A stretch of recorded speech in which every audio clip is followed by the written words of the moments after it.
participé à plusieurs campagnes en France et l'une des raisons pour lesquelles je pense que Alain Juppé, cette fois-ci, est la bonne personne, c'est que c'est la première fois en 30 ans que je vois un candidat qui mène une campagne sans faire de promesses démagogiques, sans promettre des choses qu'il sait très bien qu'il ne fera pas.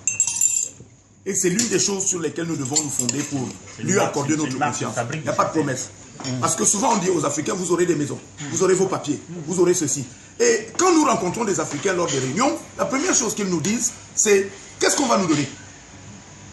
Je me rappelle, quand Eugénie était directrice des programmes d'Africa numéro 1, nous avons fait une émission avec le ministre en charge de l'intégration et on nous avait dit de préparer, de prendre un certain nombre d'Africains dans la salle pour poser des questions. Oui, oui, c'était sous Nicolas Sarkozy. Et on était dans une salle de conférence où on avait invité des Africains. Avec Besson.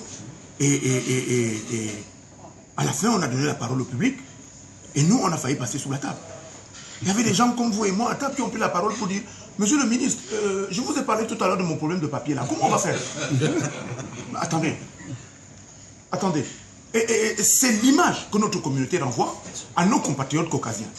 Que ces gens-là, ils sont en situation d'assistance et que même quand ils font de la politique, c'est pour demander une rétribution. Il faut savoir que la population de quartier maintenant, elle est entre 18 et 32 ans et 33 ans. On a malheureusement, parce que les conditions ne sont pas propices, on a encore des gens à 33 ans, 34 ans qui ne peuvent pas encore voler de leurs propres ailes, qui vivent encore chez leurs parents. D'accord? Et pour fédérer ces gens-là, je pense qu'il faut que M. Juppé ou un autre candidat soit le candidat de l'espoir, tout simplement. Moi, je ne vais pas faire dans le communautarisme. Je suis franco-marocain. Je suis fier de mes deux origines. C'est comme si on me demandait de choisir entre mon père et ma mère, je ne ferais pas de choix. Donc j'assume totalement le fait d'être de double nationalité. Mais j'ai beaucoup de mes amis qui ne vont jamais voter, par exemple. Et ça, c'est quelque chose dont on parle quand on est autour de la table, lors des tournois de foot, parce que je joue encore au football, où les gens te disent « mais moi la politique ça ne m'intéresse pas, j'y comprends rien » et chaque fois qu'on nous promet des choses, elles ne sont jamais tenues. Donc moi je vais dire des choses très très simples. Je ne veux pas qu'on promette, je veux qu'on agisse. Et je prône pour un candidat de l'espoir, un candidat qui va me faire rêver, un candidat qui va faire en sorte que l'écosystème et que la croissance en France, en tant que jeune entrepreneur, on puisse encore y croire. Et puis voilà. Puis moi je me sens français.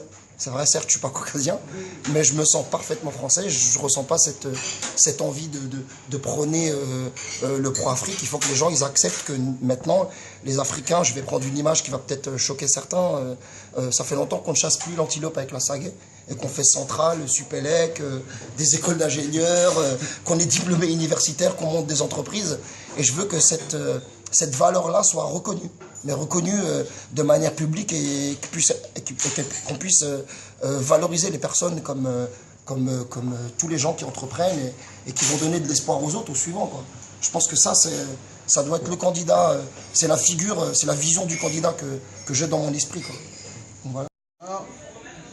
Ici, on est quand même donc, en France, on est français, donc je suis bien placé quand même pour dire ça.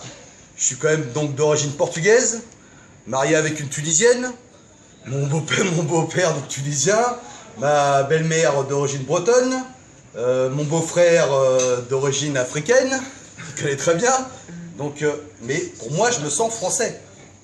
D'accord? Donc je suis né en France, reparti au Portugal parce qu'on m'a renvoyé là-bas. Je suis revenu, j'ai fait mon service militaire ici, donc moi je me considère, bon, je suis entrepreneur, mais je suis français.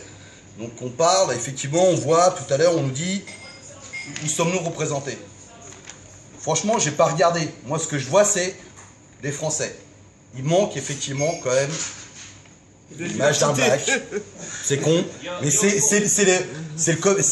le commerce, hein, c'est comme ça. Mais on est Français avant tout.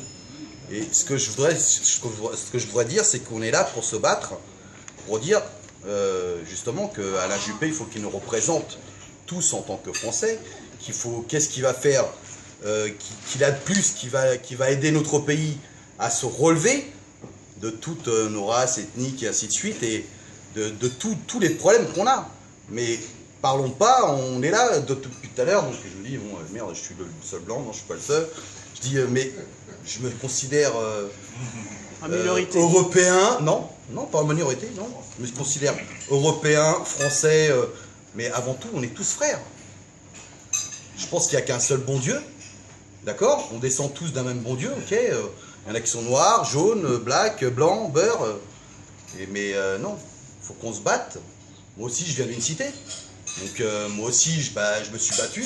Alors là où je suis pas d'accord, des fois on dit oui, il faut qu'on aille un peu aider les cités. Mais pourquoi les cités aussi, des fois, moi je pense qu'il faut peut-être éduquer les parents dans les cités. On est d'accord? Parce que moi, mes parents, ils m'ont éduqué. Ils m'ont pas laissé traîner, allez hop, on te met dehors. Ils m'ont pas laissé traîner en bas jusqu'à 1h, 2h, 3h du matin. Donc on m'a dit, tu veux pas travailler? Tu veux pas travailler à l'école? Viens avec moi sur le chantier. Et là, d'un seul coup, là, ça donne à réfléchir. Donc il y a aussi, je pense qu'il faut éduquer énormément les parents. Parce qu'il y a, voilà, dans les cités, j'en viens, Ismaël me connaît très bien, on vient à peu près du même endroit. Voilà, on a su évoluer, c'est pas qu'on a su évoluer, on a voulu s'en sortir. Mais on s'est battu, tout à fait.